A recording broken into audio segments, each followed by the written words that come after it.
আমরা এখন আছি নবশালবন বিহারে। এটি এই যে একটু আগে যে আমরা ঘুরলাম শালবন বিহার ঠিক পাশেই, অল্প একটু জায়গা, আপনারা চাইলে হেঁটেও আসতে পারবেন।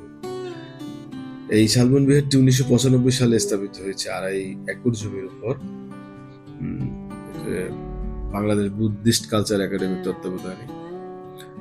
এটি কিন্তু শুধুমাত্র একটি উপাসনালয়ই নয়, এখানে আধ্যাত্মিকতা, সংস্কৃতি ও বৌদ্ধ ধর্মের কিন্তু একটা অপূর্ব মিশ্রণে এই জায়গাটা কার্যক্রম পরিচালিত হয়। এই বিহারের অন্যতম আকর্ষণ হলো এখানে 30 ফুট উচ্চতার সুবিশাল একটি বৌদ্ধ মূর্তি রয়েছে। এই বৌদ্ধ মূর্তিটি থাইল্যান্ডের বৌদ্ধ ধর্মীয় ফাউন্ডেশনের উপর হিসেবে পাওয়া। এটার ওজন প্রায় 6 টন।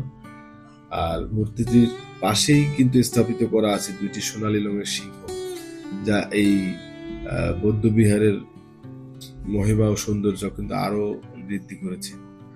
এছাড়াও এই বিহারের ভিতরে রয়েছে অত্যন্ত কারুকার্য খচিত গম্বুজ, স্তম্ভ এবং মটক, যা বৌদ্ধ স্থাপত্যশৈলীর এক অনন্য নিদর্শন। বিহারের প্রবেশ পথে প্রত্যেক পাশেই দেখলাম যে এরকম সোনালী সিংহের মূর্তি বানানো আছে।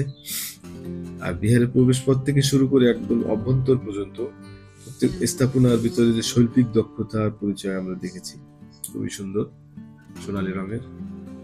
তো এখানে আসলে আসলে যে তথ্য আমরা পেয়েছি, এখানে জানতে পারলাম যে এখানে মানসিক প্রশান্তির জন্য মেডিটেশন সেন্টার রয়েছে।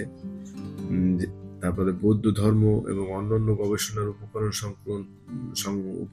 সমৃদ্ধ এখানে একটি সংরক্ষিত লাইব্রেরি রয়েছে। তারপরে দরিদ্র বৌদ্ধ শিশুদের জন্য এতিমখানা রয়েছে। তারপরে ধর্মীয় ও সাংস্কৃতিক আলোচনার জন্য সভা ও সেমিনার হল রয়েছে। আর যারা ভ্রমণকারী বৌদ্ধ ভিক্ষু এবং শিক্ষার্থী, তাদের জন্য আবাসিক হোটেল রয়েছে। এখানে প্রতিদিনের প্রার্থনা ও ধ্যানের ব্যবস্থা আছে এই বিহারে। যারা আসতে চান এখানে এসে প্রার্থনা করতে পারে। পর্যটকরা এখানে এসে শান্তিময় পরিবেশ উপভোগ করতে পারেন এবং বৌদ্ধ সংস্কৃতি সম্পর্কে অনেক কিছু এখান থেকে জানতে পারবেন আপনারা। আর এখানে বসে সাধারণত পর্যটকরা, আমরা যারা আসি, তারা কি প্রাকৃতিক সৌন্দর্য উপভোগ করি, তারপরে মানসিক শান্তির জন্য আপনারা ছবি তুলতে পারেন। আর সুন্দর স্থাপনার সাথে ছবি তোলা, আমরা সবাই আনন্দ লাভ করি। আর আধ্যাত্মিকতা ও প্রশান্তির জন্য যে ধ্যান বা প্রার্থনা, সেটাই আপনারা এখানে অংশগ্রহণ করতে পারেন। ঘুরে ঘুরে আপনাদের দেখানোর চেষ্টা করেছি এটা, এই নবশালবন বিহার। তা আজকে পর্যন্তই এখানে।